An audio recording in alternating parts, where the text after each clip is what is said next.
میرے اعمال کی اصلاح کرم سے کر دے۔ الحمدللہ رب العالمین والصلاة والسلام علی سید المرسلین، اما بعد فاعوذ باللہ من الشیطان الرجیم، بسم اللہ الرحمن الرحیم۔ پڑھیے الصلاۃ والسلام علیک یا رسول اللہ وعلی آلک واصحابک یا حبیب اللہ۔ الصلاۃ والسلام علیک یا نبی اللہ وعلی آلک واصحابک یا نور اللہ۔ میٹھے میٹھے اسلامی بھائیوں، درود پاک پڑھنے کے بے شمار فضائل و برکات ہیں، اتنی احادیث ہیں فضائل درود میں کہ میں بیان کرتا چلا جاؤں شاید میرے پاس الفاظ ختم اور وقت بھی ختم ہو جائے، مگر فضائل درود کا احاطہ وہ ممکن نہیں ہے۔ لیکن اگر میں بہت ساری حدیثوں کا ایک عطر، ایک مجموعہ، ایک گلدستہ آپ کی طرف پیش کروں، اس سے پہلے کافی بڑے پڑھے لکھے سمجھدار لوگ بیٹھے ہیں، اگر میں آپ سے ایک سوال کروں کہ ذرا دل ہی دل میں سوچئے کہ ایک مسلمان ہونے کی حیثیت سے آپ کے دل میں اس دنیا کے لیے کیا کیا تمنائیں ہیں، مرتے وقت آپ کیا چاہتے ہیں، قبر میں کیا دیکھنا چاہتے ہیں، اور محشر کے دن کی آپ کی کیا تمنائیں ہیں۔ یہ سوال میں نے ایسے ہی نہیں کیا، کبھی اکیلے میں بیٹھ کر لسٹ بھی بنانے کی کوشش کیجئے گا کہ ایک مسلمان کو دنیا میں کیا چاہیے، مرتے وقت کیا چاہیے، قبر میں کیا چاہیے، اور محشر میں کیا چاہیے۔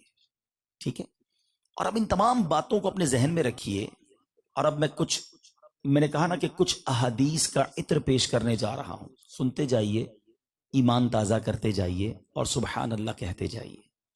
اگر آپ بیماری سے بچنا چاہتے ہیں تو درود پاک پڑھیے۔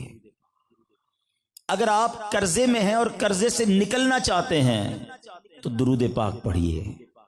اپنی روزی میں برکت چاہتے ہیں تو درود پاک پڑھیے۔ اس دنیا میں ذلت و رسوائی سے بچنا چاہتے ہیں تو درود پاک پڑھیے۔ اپنی عزتوں میں اضافہ چاہتے ہیں تو درود پاک پڑھیے۔ سنو، اگر مرتے وقت کلمہ پڑھنا چاہتے ہیں تو درود پاک پڑھیے۔ آخری وقت نبی پاک کا ایسا دیدار کرنا چاہتے ہیں کہ آقا اپنے ہاتھوں سے قبر میں اتار رہے ہیں تو درود پاک پڑھیے۔ اپنی قبر کو نور مصطفیٰ سے جگمگاتا ہوا دیکھنا چاہتے ہیں تو درود پاک پڑھیے۔ قیامت کے دن نبی پاک کے پرچم تلے اٹھنا چاہتے ہیں تو درود پاک پڑھیے۔ حوض کوثر پر نبی پاک کے ہاتھوں جام کوثر پینا چاہتے ہیں تو درود پاک پڑھیے۔ اور آقا کے ساتھ ساتھ جنت میں جانا چاہتے ہیں تو درود پاک پڑھیے۔ سنو، مدینے جانا چاہتے ہیں تو درود پاک پڑھیے۔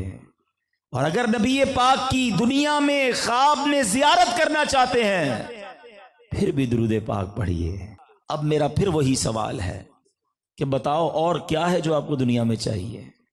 اگر روزی میں برکت رہے، ذلت و رسوائی سے بچ جاؤں، عزتوں میں اضافہ رہے، قرضے اور بیماری سے بھی بچتا رہوں، اور پھر اس کے بعد کلمے والی دیدار مصطفیٰ والی موت مل جائے، اور پھر جنت میں آقا کا ساتھ مل جائے، اور کچھ بچ گیا جو آپ کو چاہیے، اس کا مطلب یہ ہوا کہ واٹ ایور آئی نیڈ، جو کچھ مجھے چاہیے وہ سب درود پاک میں موجود ہے۔ مگر بدقسمتی یہ ہے، انفارچونیٹلی فضول باتوں کے لیے ٹائم ہے، موبائل فون پر گھنٹوں گزارنے کے لیے ہمارے پاس ٹائم ہے، مگر پورا دن، پورا ہفتہ گزر جاتا ہے، ہماری زبان پر اللہ اور اس کے رسول کا ذکر نہیں آتا۔ یہ اتنی آسان نیکی ہے، یہ اتنا آسان کام ہے کہ کرتے جائیں اور برکتوں اور رحمتوں کو لوٹتے جائیں، مگر اس کی طرف شیطان توجہ ہی نہیں آنے دیتا، اس کا ذہن ہی نہیں بنتا۔ اچھا نیت بھی کرتے ہیں، اس کے بعد پھر نہیں پڑھتے۔ اے میرے میٹھے اسلامی بھائیوں، خدارا نیت کر لو، یہ درود پاک کو ایسا زندگی کا حصہ بنا لو، آپ اپنی آنکھوں سے دنیا میں اپنے لیے کام آسان ہوتے دیکھیں گے۔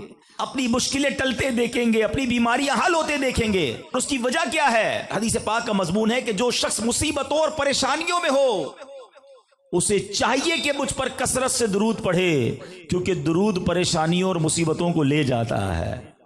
آپ کے برڈن دور ہو جائیں گے، آپ کی ڈیفیکلٹیز دور ہو جائیں گی، لیکن بندہ درود تو پڑھے نا. میں بھی نیت کروں اور آپ بھی نیت کر لیں کہ انشاءاللہ اب روزانہ کثرت کے ساتھ درود پاک پڑھیں گے. ایک بار محبت کے ساتھ بآواز بلند درود پاک پڑھ لیں. صلو علی الحبیب صلی اللہ تعالی علی محمد صلی اللہ علیہ وسلم.